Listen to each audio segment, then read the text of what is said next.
Think you've played all the best RPGs on the PlayStation 2? Think again.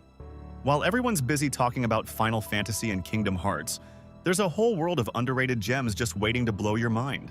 These aren't just hidden, they're criminally overlooked. And by the end of this video, you'll be wondering how you missed them. Hey guys, if you're still paying full price in 2025, that's on you. Eniba packs 40,000 plus digital products for every playstyle: PC, PlayStation, Xbox, Nintendo, and even mobile. Game keys, DLCs, gift cards, in-game currency, software, all with hot deals and an excellent Trustpilot score. Checkout is quick, secure, and boring in the best way. Here's how it works. Click my link below, search the game or gift card you want, add to cart, pay, and boom, code delivered. Then redeem it, and you're playing in less than a minute. So, why pay more when you can grab your next title at a discount on Eniba? You also get 24/7 live support, multiple safe payment methods, and a marketplace built to be affordable today and sustainable for tomorrow's gamers. Use the link in the description or pinned comment to support the channel and save some cash. So, you're saying this dump is supposed to be Nirvana? Most RPG fans know Atlas for hits like Persona 3 and Persona 4, but there's one title that flew way under the radar, and honestly, it deserves way more love. Digital Devil Saga is one of the boldest and most unique RPG experiences the PlayStation 2 ever saw.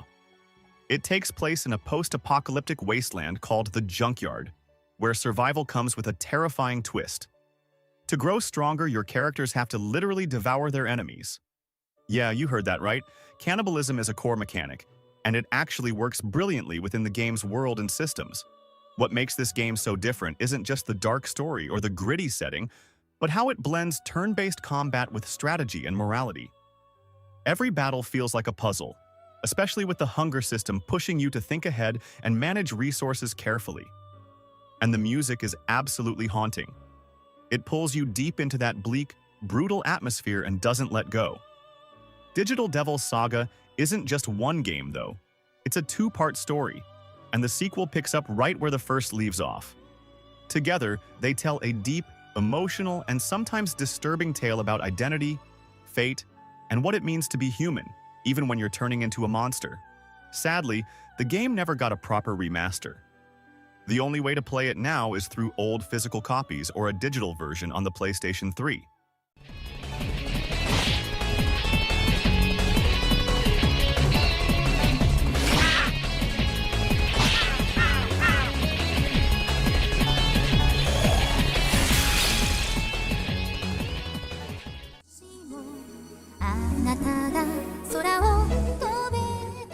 Back when the Atelier series was still flying under the radar, long before the explosion of popularity with Atelier Ryza, there was a gem that barely made a ripple in the West, Atelier Iris. Released in 2005, this game had everything a solid JRPG needs.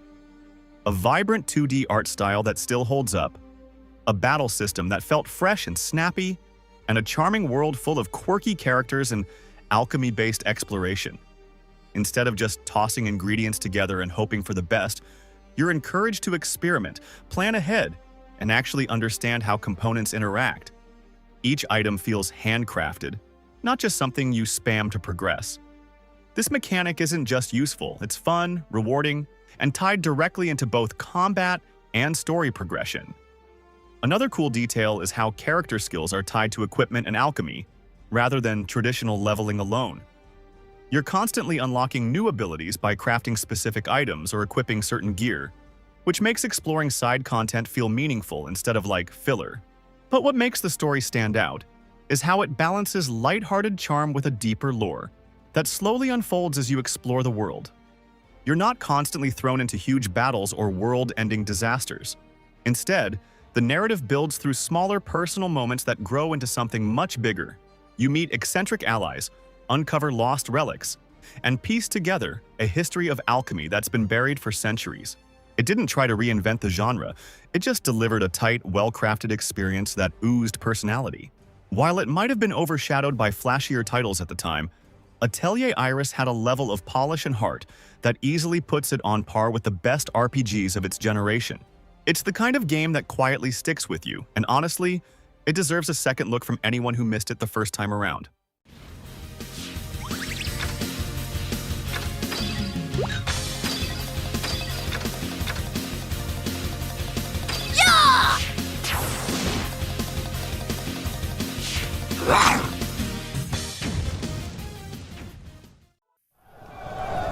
Jack, you have grown strong.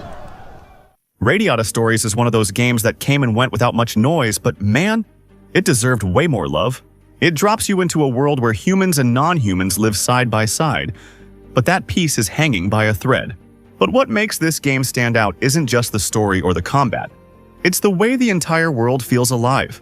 Every single NPC in the game has a daily routine.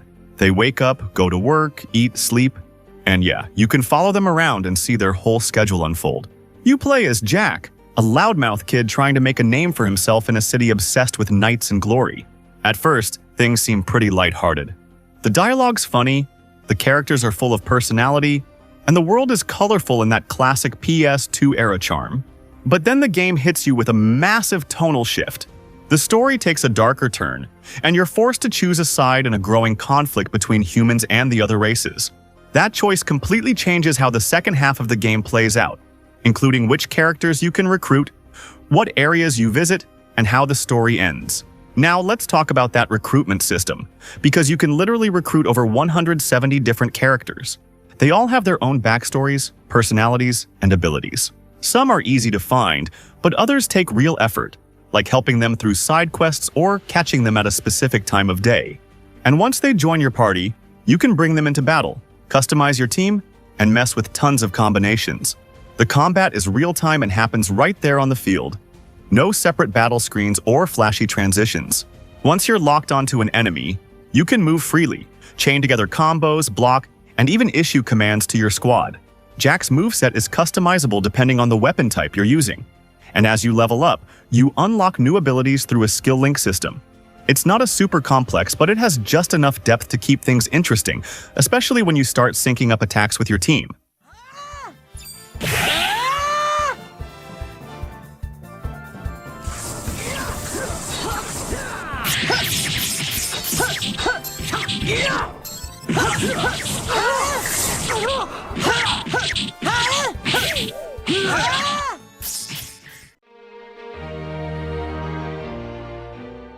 Most people who've played the Grandia series probably skipped right over Grandia Extreme. And honestly, it's easy to see why. It doesn't have the emotional story beats or deep character arcs the earlier games were known for. But here's the thing, it's actually one of the most mechanically satisfying RPGs on the PlayStation 2. Instead of focusing on long cutscenes and story-heavy pacing, Grandia Extreme goes all in on combat and exploration. This game is a dungeon crawler at heart, packed with smart enemy design, clever map layouts, and a battle system that's just tight. And that signature Grandia combat? Still here and still awesome. It rewards timing, positioning, and knowing your team inside out. The difficulty curve keeps you on your toes, and the customization system lets you build your squad exactly how you want. It's grindy, yeah, but in the best way. That's just one more fight kind of grind. If you love turn-based combat with actual depth and strategy, this one's seriously underrated.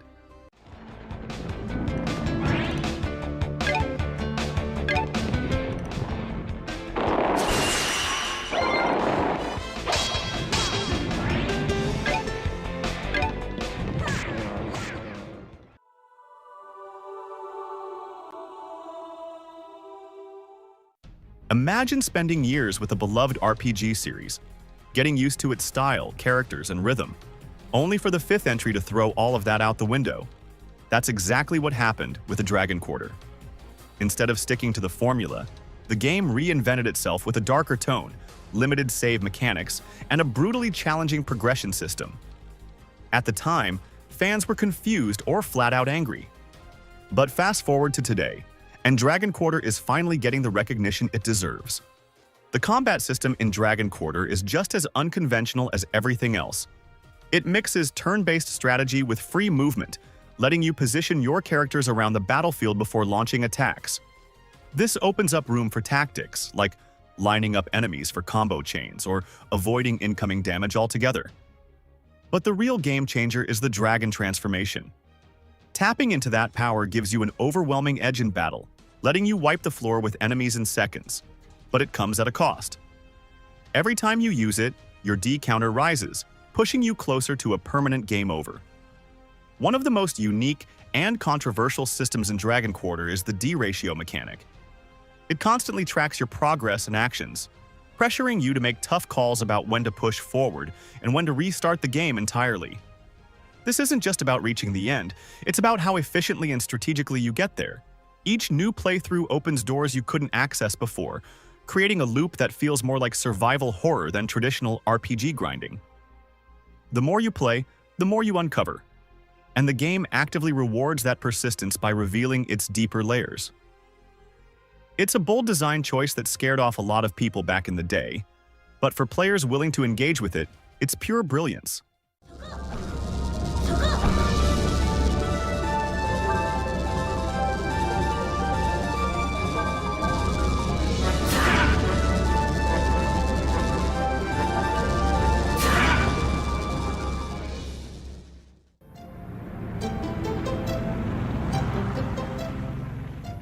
Let's talk about one of the biggest curveballs from the PS2 era.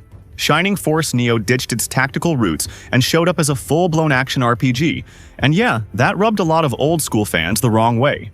But if you give it a chance for what it is, not what it used to be, it's actually a wild ride packed with loot, chaos, and surprisingly tight combat. You step into the boots of Max, a young warrior trying to stop an ancient evil from wrecking the world. Classic setup, but the execution? That's where it gets interesting. The game throws you into real-time battles filled with screen-shaking spells, massive enemy hordes, and that classic numbers flying everywhere feel you expect from hack-and-slash RPGs. Think Diablo, but anime.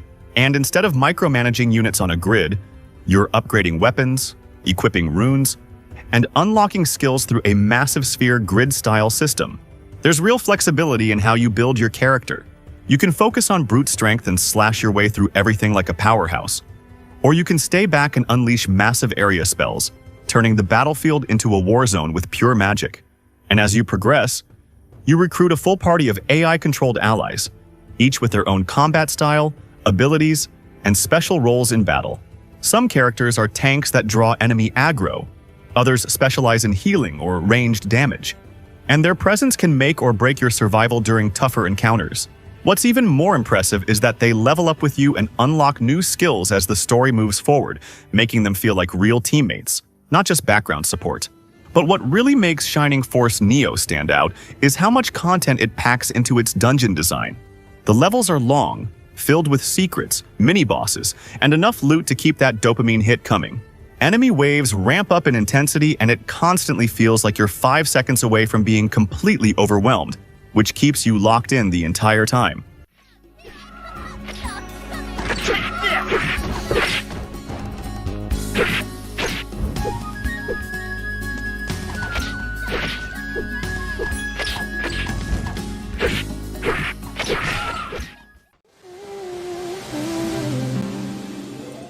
If you've never heard of Magna Carta Tears of the Blood, don't worry, you're not alone. This PS2 RPG flew way under the radar, but for those who gave it a shot, it delivered something totally different. Created by a South Korean team called Softmax and brought west by Atlas. This game mixes beautiful art, tactical battles, and a story that starts simple but gets surprisingly deep. The first thing that hits you is the visual style. It doesn't look like your typical anime game. The character designs are straight-up works of art, thanks to Korean artist Hyung-tae Kim.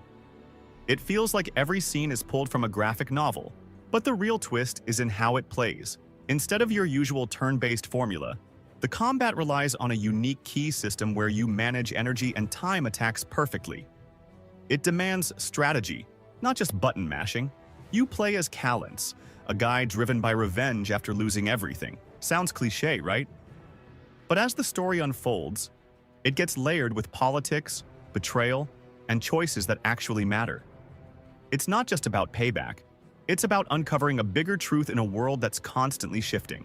Years later, the sequel hit the Xbox 360, but the original still holds up.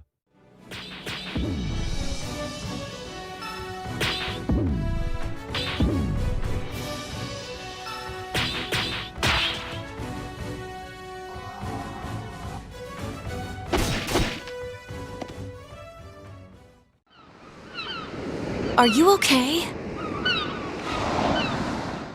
Steambot Chronicles is one of those games that dared to do something different, and honestly, it nailed it. While everyone else was stuck in epic wars or saving the world for the 100th time, this game said, what if we just gave you a world to live in? No memory, no clear direction, just freedom. You wake up as a guy with amnesia and end up in a world where steam-powered mechs, called trotmobiles, run the show.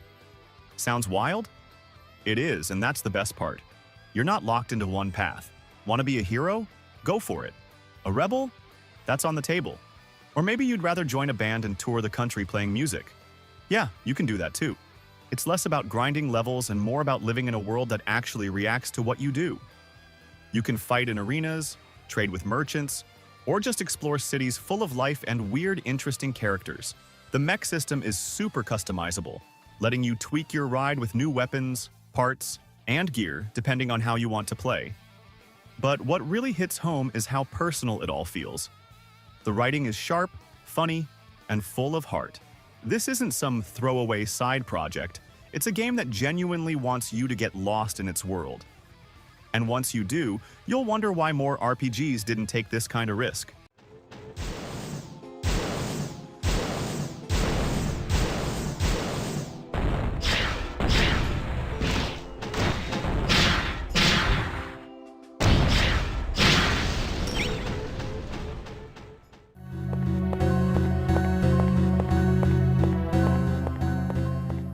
Most people skipped right over King's Field 4, and honestly, that's a shame. This was From Software before they blew up with Dark Souls, and the DNA is all over it. The game drops you into this gloomy, decaying world with no hand-holding, no flashy intros, just you, a sword, and a whole lot of things trying to kill you. And the atmosphere? It's heavy, like the entire world is rotting away, and you're the only one left who cares. The combat might feel clunky if you're used to modern action RPGs, but it's not bad. It's just deliberate. Every attack drains a chunk of your stamina bar, and if you run out, you're wide open and dead meat. There's no fancy dodge roll like in later From Software titles, but you can strafe and backpedal to avoid damage. You fight in first person, which makes every encounter feel personal and dangerous, especially when you're face-to-face with something crawling out of the dark. Magic is part of the equation too, but spells are limited early on, so learning to read enemy behavior and manage your resources becomes essential. But it's in the exploration where the game really shines. The map doesn't tell you where to go. You get lost, you find weird items, hidden doors, and shortcuts that loop back to places you didn't even realize were connected. It's got that same feeling you get when everything finally clicks in games like Demon's Souls. Also, the world design is brutally smart. You start feeling powerless, wandering through dark hallways with nothing but a weak sword and a flickering torch. But slowly, you grow stronger, learn enemy patterns, uncover powerful gear, and you begin to piece together the broken world around you. And there's lore scattered everywhere, but it never shoves the story in your face. You have to dig for it, read between the lines, and let the world speak for itself.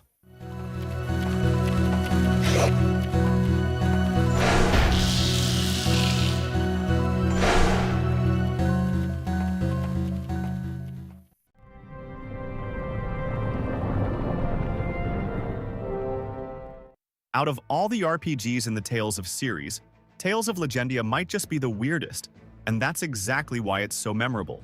This game doesn't play by the usual rules. Instead of the flashy, fast-paced combat most fans are used to, Legendia throws in a system that feels more like a classic 2D fighter. And there's a reason for that. The dev team had folks who worked on fighting games like Soul Calibur. And the result is a battle system that's clunky to some, refreshing to others, but definitely unlike anything else in the franchise.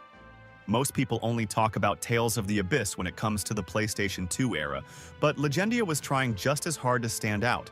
It just got buried under the massive wave of RPGs that dropped during that time. But here's the thing, what really makes Legendia shine isn't the combat, it's the story. Specifically, how much it focuses on the characters. This isn't one of those games where only the main protagonist gets attention. Everyone in your party has their moment, their arc, their emotional baggage, and the game actually gives them space to grow. And let's talk about the soundtrack. It's on another level. Go Shiina composed the music, and he went wild with it. You get epic orchestral tracks, soft emotional pieces, even some weird experimental stuff that somehow works. It gives the whole game a vibe that feels different from anything else in the series. Sure, it's not perfect, but it didn't get the love it deserved back then. And even now, it's kind of forgotten. But if you're into RPGs that take risks, tell meaningful stories, and do something a little different, Tales of Legendia is worth checking out.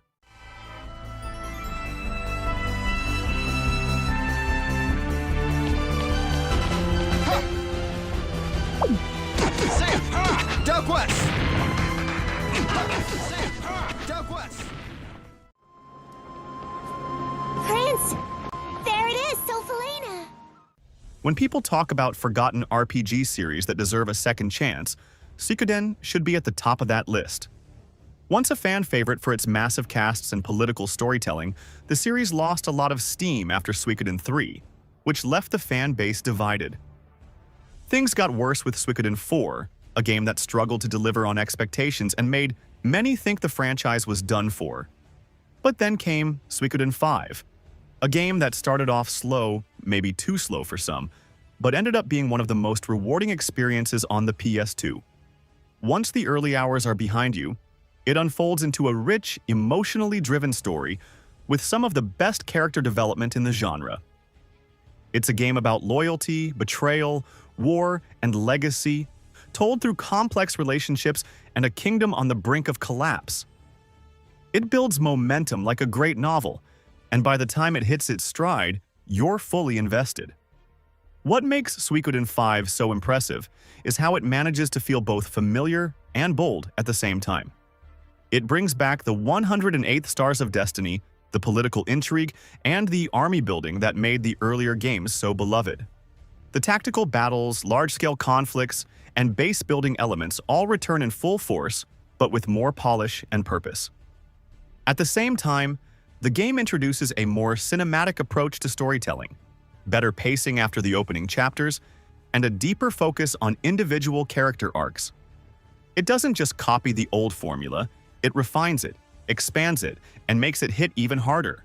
It's the kind of evolution you'd hope for in a sequel, especially one trying to bring a series back from the edge.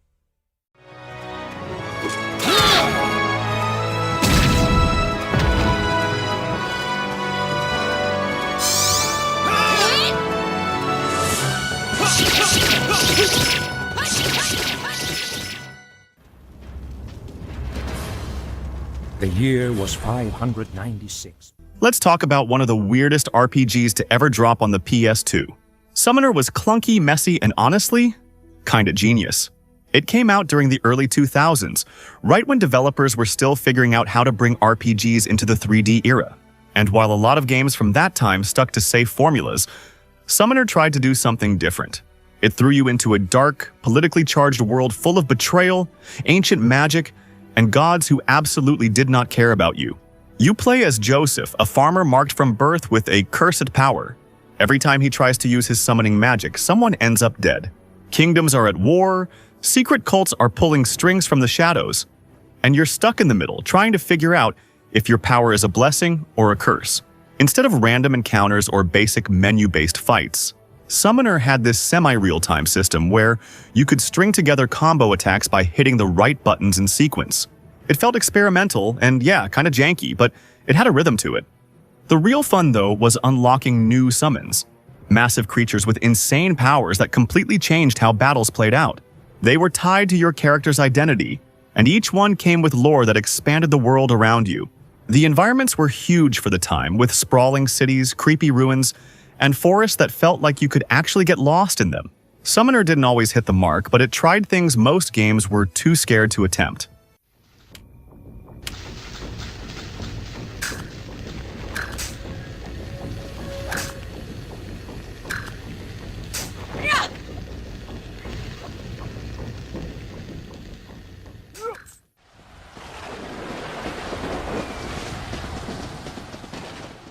Dark Cloud 2 took everything that worked in the original and cranked it up to 11.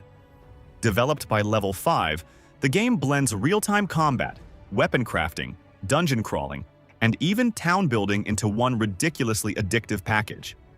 The Georama system lets you rebuild towns piece by piece, and the choices you make in the present directly impact how the future looks. It's not just a cool gimmick, it's a core part of the story. Combat feels tight and satisfying, and the variety of weapons and upgrade paths keeps things fresh. But what really makes the combat stand out is how much control you have over how you fight. You can swap between Max and Monica on the fly, and each has their own set of weapons, combos, and special abilities. There's no leveling up in the traditional sense. Your weapons level instead, and you decide which stats to boost, what elements to invest in, and which paths to evolve them into. One minute you're smashing through enemies with a wrench, the next you're fishing, inventing gadgets, or designing an entire village. One feature that really catches people off guard is the invention system. You're given a camera early on, and it's not just for fun. You actually take photos of random objects in the world, from signposts to statues to kitchen sinks, and use those snapshots to brainstorm new gadgets. Visually, the game still holds up, with its colorful cel-shaded art style that gives it a timeless look. It's a game that somehow manages to be lighthearted and deeply strategic at the same time, and it absolutely deserves more recognition than it ever got.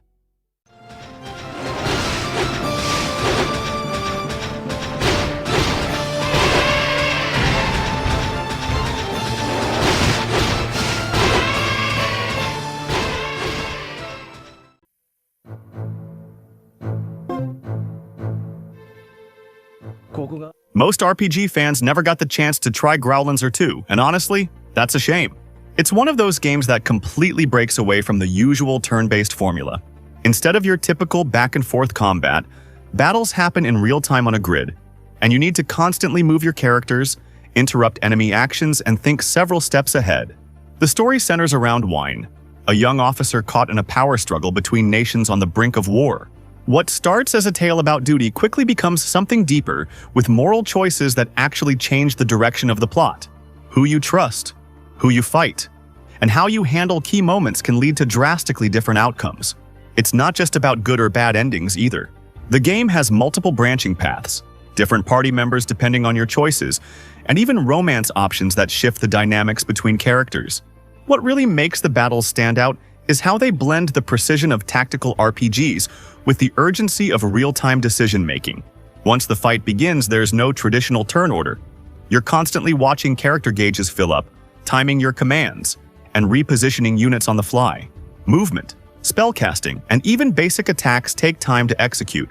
So knowing when to interrupt an enemy's action or when to pull back and regroup becomes just as important as hitting hard. Also, each character equips a ring weapon, and these rings determine how many magic gems you can slot in and what kind of gems they'll accept. These gems are where your spells and passive abilities come from.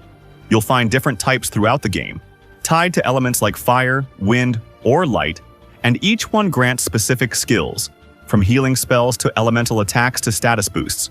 Some rings have unique slot layouts or elemental affinities, so figuring out the best combo of ring and gems becomes this deep customization puzzle. Between missions, you can interact with your team, learn about their pasts, and build bonds that affect both the narrative and combat. These small moments of connection add weight to every battle, because you actually care about the people you're fighting alongside. The art style leans into that classic early 2000s anime look, with character designs that are full of personality. And even now, it holds up surprisingly well, especially in the dialogue scenes and animated sequences.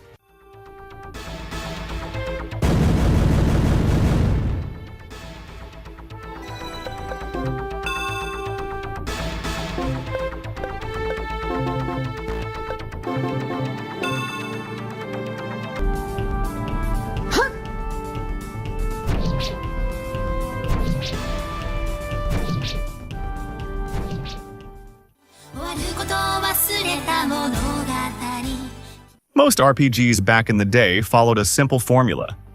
Gather your party, save the world, roll credits. But Atelier Iris 2 threw that formula out the window and did its own thing, blending old-school charm with mechanics that felt way ahead of their time. The game splits the adventure between two characters, Felt and Vies. One goes out exploring the world, battling enemies and uncovering the truth behind a collapsing dimension.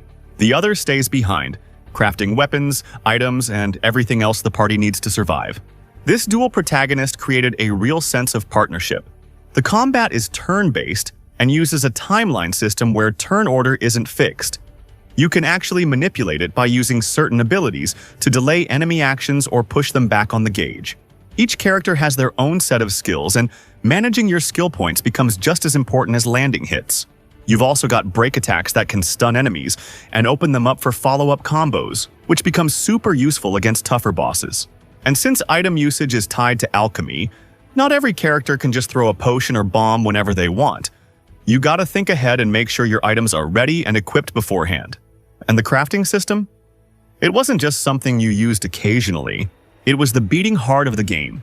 Everything from healing items, gear, to powerful battle tools comes from alchemy, and it's all handled by Vise while Felt is out in the field. Different components affect stats, add elemental properties, or even unlock hidden traits, so there's a ton of experimentation involved. Plus, once you discover a recipe, you can replicate it easily, but the game still rewards creativity if you want to push for better results. You're constantly gathering ingredients from battles, shops, or field exploration, and turning that junk into game-changing equipment. Visually, the game still holds up thanks to its 2D art style. The character portraits are expressive, the environments are full of color and detail, and the animations during battle still look slick even today. I'll heal you! Eat this! I'll heal you! Refuel shot!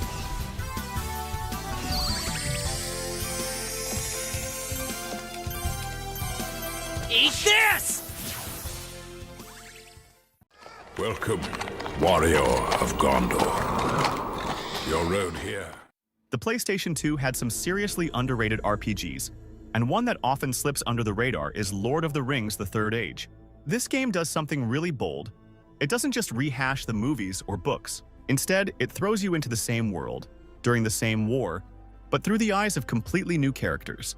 So you're not following Frodo or Aragorn, you're carving your own path through Middle-earth. What's cool is how the game blends the epic fantasy setting with gameplay that feels straight out of Final Fantasy X. We're talking full turn-based combat, a visible turn order system, and a big focus on strategy. Every character you get has their own strengths, and if you don't think carefully about buffs, elemental weaknesses, or when to heal, you're gonna get wrecked. It's not a button masher, this one rewards thinking. And let's talk visuals.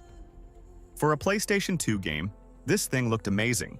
The environments were packed with detail, character models had a ton of personality, and they even used real scenes from the movies during cutscenes. That added a layer of immersion that really hit different back then. Even though it launched on Xbox, GameCube, and PC, the PS2 version is the one most people remember. It's one of those games that quietly delivered a solid experience and deserved way more love. If you're into strategic RPGs and want a new angle on the world of Tolkien, this one's definitely worth your time.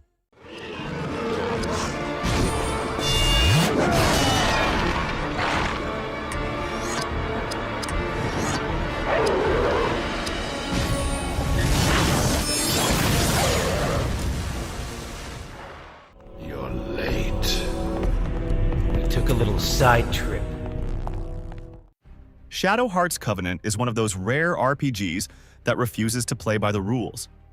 It mixes historical fiction with supernatural horror, throws in twisted alternate timelines, and wraps it all in a battle system that's fast, strategic, and deeply satisfying. Set during an alternate version of World War I, the game leans heavily into dark themes, with demonic pacts, haunted villages, cursed bloodlines, and characters that constantly walk the line between salvation and madness. What really sets Covenant apart is its tone. It's not afraid to go dark, but it never loses its personality.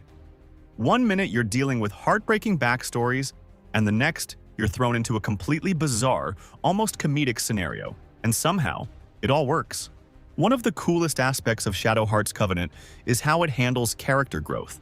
Instead of just grinding for levels, you're constantly making meaningful choices, like unlocking new abilities through side quests, collecting rare soul drops to enhance fusions, and even gaining new skills through special events tied to each character's personal arc. The Judgment Ring mechanic keeps battles engaging, demanding precision and focus, while the fusion system lets your main character transform into powerful monsters shaped by your choices and how you play. The soundtrack is equally bold, layering eerie, distorted tracks with traditional instruments in a way that makes every location feel tense and otherworldly.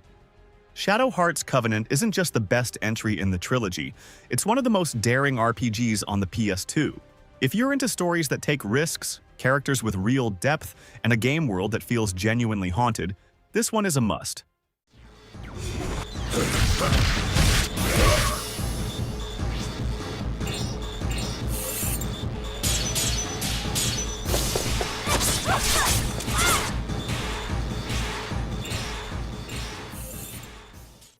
Hand over to Hootie! Most people remember Zone of the Enders for its flashy mechs, and that demo disc with Metal Gear Solid 2. But what they should remember is the second runner. This sequel didn't just improve on the first game, it straight up redefined what fast-paced mech combat could feel like. The movement is buttery smooth, the lock-on system feels incredibly intuitive, and every fight has this intense energy that just keeps pushing you forward. It leans hard into this anime-inspired style with bold effects and cinematic flair, and somehow it still looks amazing today. The soundtrack deserves its own shout-out too. It's this mix of electronic beats and orchestral drama that perfectly matches the scale of what's happening on screen. But what really makes it stand out, though, is how it constantly throws new mechanics at you. One moment you're using giant arms to smash enemies, the next, you're navigating tight corridors in zero gravity or protecting an ally while swarms close in. You're flying around at breakneck speed, dashing between enemies in midair, slicing through them with a glowing energy blade, then switching seamlessly to long-range lasers or powerful charged shots. It's all built around a smart lock-on system that keeps you focused on the action instead of fumbling with the controls. You can block, counter, and even grab enemies or objects in the environment to use as weapons, which adds this crazy sense of freedom during fights. The game also lets you interact with the terrain, launching off walls, hovering between tight spaces, and even dodging inside enemy formations. And as you defeat enemies and complete objectives, you collect energy and data that boost your mech's overall performance. Things like health, attack power, and sub-weapon capacity. Unlocking new sub-weapons, for example, opens up new ways to deal with different enemy types and scenarios. You'll get tools like the gauntlet to punch enemies into walls, the halberd for wide-range energy slashes, or the homing missiles that let you control crowds without getting swarmed. Soon, you start noticing just how much faster and more responsive your mech becomes, making early game encounters feel like warm-ups by comparison. But it never overstays its welcome. The whole game is short, sharp, and insanely replayable.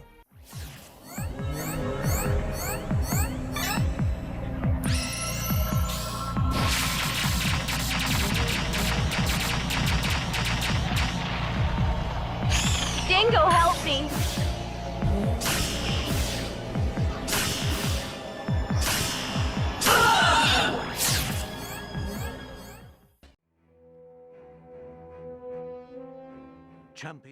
If you're into action RPGs and somehow missed Champions of Noreth, you're in for a treat.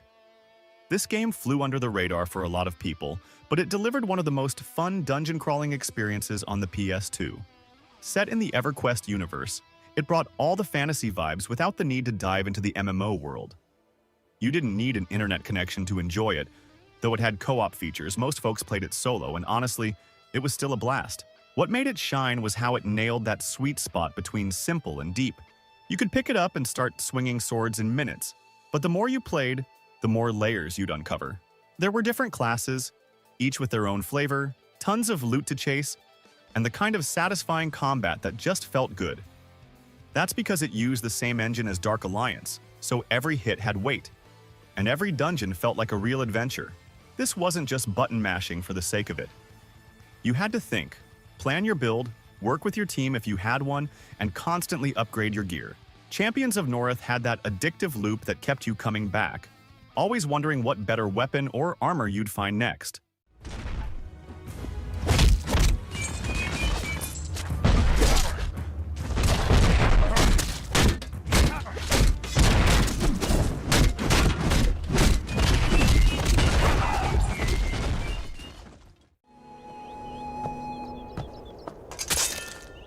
All right. Arc the Lad Twilight of the Spirits is one of the biggest missed opportunities. This game had everything lined up, tight tactical combat that actually made you think before every move, and a narrative that didn't just throw twists for shock value, but carefully built up a world full of tension, betrayal, and emotional payoffs. The game follows two brothers caught on opposite sides of a conflict between humans and a race called the Demos, and that setup alone already carries more depth than most mainstream titles. But what really hits is how the story constantly shifts perspectives, showing how blurry the lines of morality can get. Another cool detail is how character progression feels tightly woven into the story. As each brother travels down his own path, their abilities grow in ways that reflect their experiences and choices. New skills unlock gradually, often tied to key story moments, and there's a real sense of growth that mirrors their emotional arcs. The way battles play out feels more like a chess match than your usual button-mashing fare.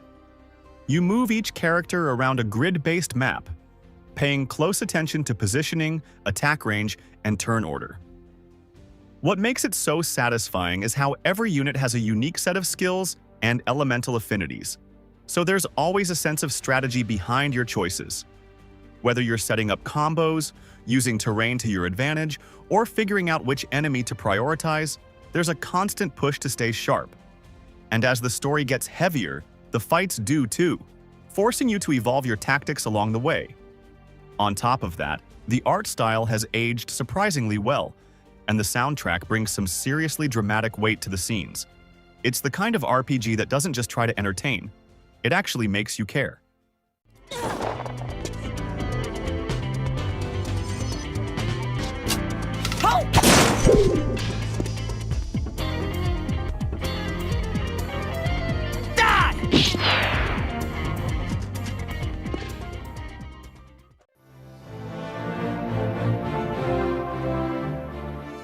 Now let's talk about one of the most slept-on tactical RPGs from the PS2 era, Stella Deus. This game dropped with zero fanfare, but if you give it a shot, it's got some serious depth. The story takes place in a dying world where the air itself is slowly killing everything. No magical resets, no ancient gods to save the day, just desperation, politics, and people scrambling to survive. It uses a grid-based, turn-based setup, but everything happens in real-time order based on a unit's speed, which means battles move fast. But every decision still requires strategy. Equipment also plays a huge role. Weapons come with unique traits and can be enhanced or combined through synthesis, letting you craft gear that actually complements the way you build your characters. And throughout the game, you collect various materials that can be used to create everything from weapons and armor to consumables and rare items.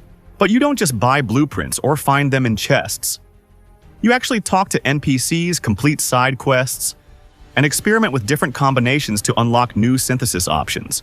And some of the best gear in the game can only be crafted through this system, so customizing your loadout through crafting becomes just as important as your tactics on the battlefield. A lot of tactical RPGs fall into the trap of making enemies either mindless punching bags or overly aggressive. But here, they actually feel like they're thinking. Enemies will flank you, focus on weaker units, and even try to disrupt your positioning if they see an opening. And because the game doesn't rely on cheap difficulty spikes or overpowered bosses to challenge you, the pressure comes from having to read the battlefield like a chessboard. Visually, it holds up surprisingly well. The art direction was handled by the same artist behind Persona 3 and 4, and you can definitely feel that signature style. Character designs are sharp, the color palette fits the bleak setting, and several cutscenes are voiced, which adds a nice cinematic layer to the storytelling. Shooting star! All right, Don't miss! gotcha.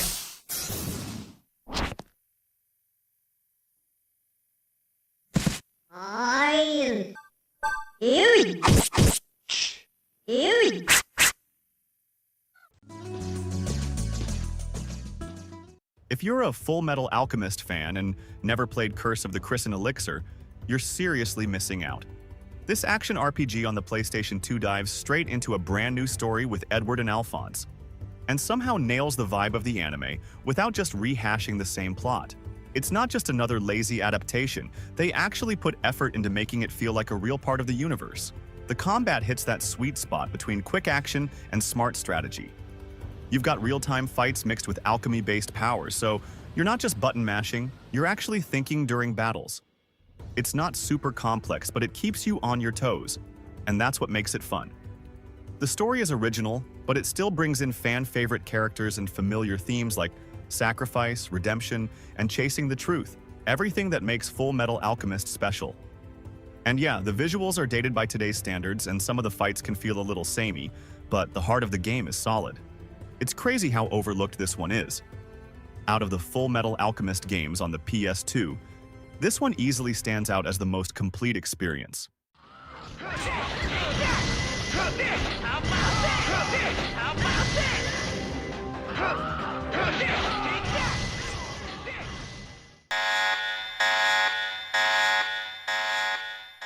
Most folks think they know what to expect from a Mega Man game. Fast-paced platforming, precise jumps, and relentless boss fights. But Mega Man X Command Mission threw all of that out the window and decided to do something completely different. This game ditched the classic side-scrolling action and turned itself into a full-blown turn-based RPG. And surprisingly, it worked. Set in a future where reploid technology keeps evolving, you step into the boots of X and his team as they try to stop a rebellion threatening the world. The story might seem simple on the surface, but it dives into deeper themes like loyalty, identity, and sacrifice. What really sells it, though, is how much character each party member brings to the table.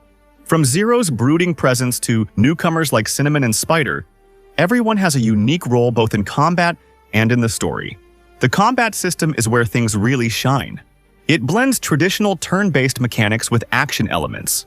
Each character has their own action trigger, basically a special move system that feels like a minigame. Some triggers require timed button presses. Others involve charging power or making strategic choices. You've also got something called Hyper Mode, where certain characters can transform mid-fight to gain massive buffs and new abilities, but it's limited. But what makes the system really stand out, though, is the use of force medals. These let you tweak your squad's stats and abilities in some pretty wild ways. And if you push things too far, you can actually overload your character and get hit with negative effects. It turns combat into this tight balance of offense, defense, and customization. Add in a constantly rotating party setup and enemies that require real strategy to beat, and you've got one of the most underrated battle systems on the PS2. The visuals go for a cel-shaded anime look that still holds up surprisingly well, especially when you're mid-battle and the screen lights up with flashy special attacks. Character models are clean and expressive, and each transformation or skill has its own over-the-top animation that gives the fights a real sense of style. The environments might not be packed with detail by today's standards, but they've got a sleek, futuristic vibe that fits the world perfectly.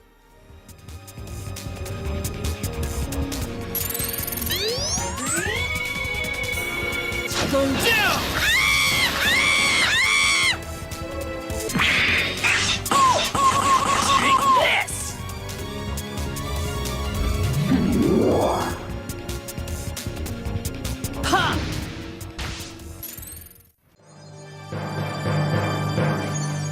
Hey, my name's Nico. Let's kick things off with a game that not only flew under the radar, but comes from a franchise that's been criminally overlooked for years. I'm talking about Jade Cocoon 2, a sequel that took everything the original did right and cranked it up with sharper visuals, deeper mechanics, and one of the most addictive monster fusion systems you'll ever mess with. While the first game on the PS1 had its charm, this one feels like it finally found its rhythm. You explore massive areas, collect creatures, and fuse them into powerful allies with unique traits. It's got that classic turn-based style, but with a twist that makes each battle feel more strategic than your average monster battler. Think of it like a darker, more tactical evolution system, with way more room for experimentation. What really makes the combat shine is the way it plays with elemental affinities. Each monster belongs to one of 4 elemental types, and you have to balance your party around that, because positioning and synergy actually matter. Matching monsters by element isn't just for bonuses. It changes their evolutionary paths and unlocks exclusive skills that can turn the tide in tougher fights. And the payoff is incredibly satisfying when your custom team starts dominating battles with perfectly synced abilities. Visually, it's surprisingly polished for the time, with detailed environments and creature designs that hold up even today. Despite all that, Most people have never even heard of this game. It didn't get the spotlight it deserved back then. And to be honest, it still doesn't. But if you're the kind of player who digs deep systems and forgotten gems, Jade Cocoon 2 is absolutely worth tracking down.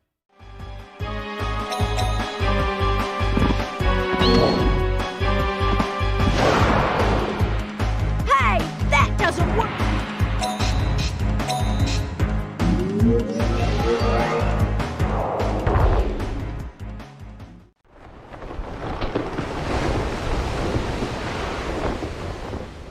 Most RPG fans think they know what to expect from a Suikoden game. Tons of characters, deep political plots, and that classic turn-based combat. But Suikoden 4 flips the script. Set way before the first game, it throws you into the middle of a deadly war at sea, with a protagonist who's not just fighting enemies, but also dealing with a cursed power that slowly eats away at him. That rune of punishment? Yeah, it gives you insane strength, but it comes with a price. Instead of traveling across kingdoms like in the older games, you're out on the open ocean, captaining your own ship, recruiting over 100 allies, and jumping into massive naval battles. It's a bold shift from what the series was known for, and not everyone was ready for it. But that change gives the game a vibe that's completely its own. Isolated, moody, and sometimes even a little haunting. The combat stays turn-based, but it's smoother, faster, and more focused. You won't find the same level of world-building as in previous entries, but what you do get is a story that hits hard, full of choices, regret, and the weight of power. Suikoden 4 isn't the most polished game on the PS2, and sure, it got overshadowed at launch, but it's one of those titles that sticks with you long after the credits roll.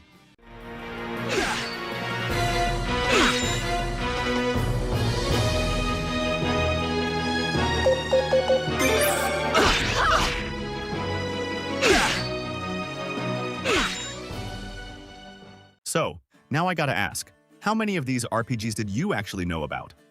Or better yet, which one are you adding to your must-play list? Drop your thoughts in the comments. I'd love to hear what hidden gems you've got. And hey, if you enjoyed the video, don't forget to hit that like button and subscribe to the channel. It helps a ton and keeps content like this coming your way. Thanks for hanging out, and I'll catch you in the next one. Some RPGs fade into obscurity not because they were bad, but because they were remakes that didn't get the spotlight they deserved. Romancing Saga Minstrel Song is a perfect example. Originally a Japan-only release on the Super Nintendo, this remake hit the PS2 with a bold visual style and deep mechanical overhaul that made it feel like an entirely new experience. It brought back the non-linear progression, branching storylines, and a massive roster of playable characters, all wrapped in a system that encourages experimentation and replayability. The freedom here is wild. You're not dragged through a fixed path. Instead, you explore, recruit allies, and shape your journey based on the choices you make. One of the coolest mechanics is the Glimmer system. Instead of learning skills through leveling up or buying them in shops, characters suddenly glimmer new abilities mid-battle, almost like a flash of inspiration. It makes combat feel spontaneous and alive, since you never know when a character might unlock a powerful move that changes your entire strategy. It also means two playthroughs can feel completely different, depending on which characters you use and what they happen to learn. Another layer that makes battles even more engaging is the combo system. When certain characters use compatible skills in the right turn order, they can trigger a flashy team attack that deals huge damage. But pulling it off isn't just about luck. It requires smart formation choices, awareness of enemy behavior, and sometimes a bit of trial and error. Speaking of formations, each one affects stats like speed, defense, and even who gets targeted the most. Picking the right setup for your party can make all the difference, especially in longer boss fights where every turn counts. Fans of Saga Frontier will feel right at home with its open-ended structure and layered systems. It's one of those remakes that doesn't just preserve the original, it elevates it.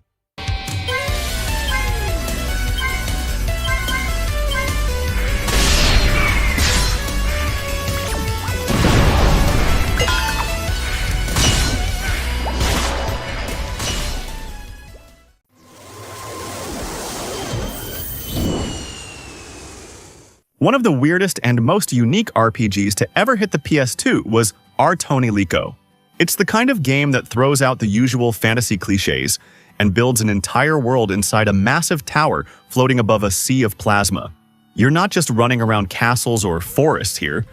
You're navigating a layered society that lives inside this ancient technological structure. And the best part? Everything revolves around music, emotion, and the connection between characters. The real hook of Artoni Liko is the way it blends traditional turn-based combat with something totally different called dive therapy. Instead of just leveling up your party the usual way, you dive into the minds of these characters called Ravatales, girls who use song magic to cast powerful spells. Their abilities get stronger not just through grinding, but by exploring their subconscious, facing their inner fears, and building trust through dialogue.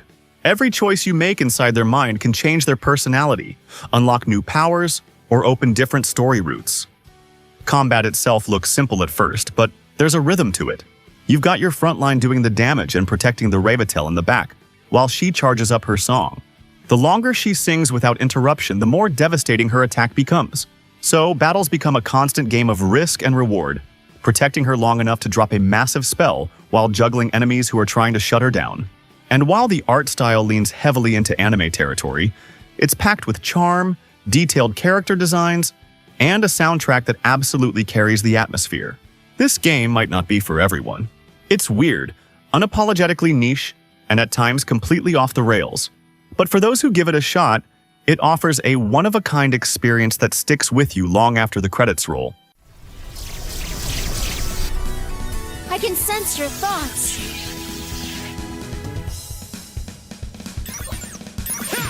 On a mission, kicking ass on a different level. Trying to fill a thought to be like Lisa.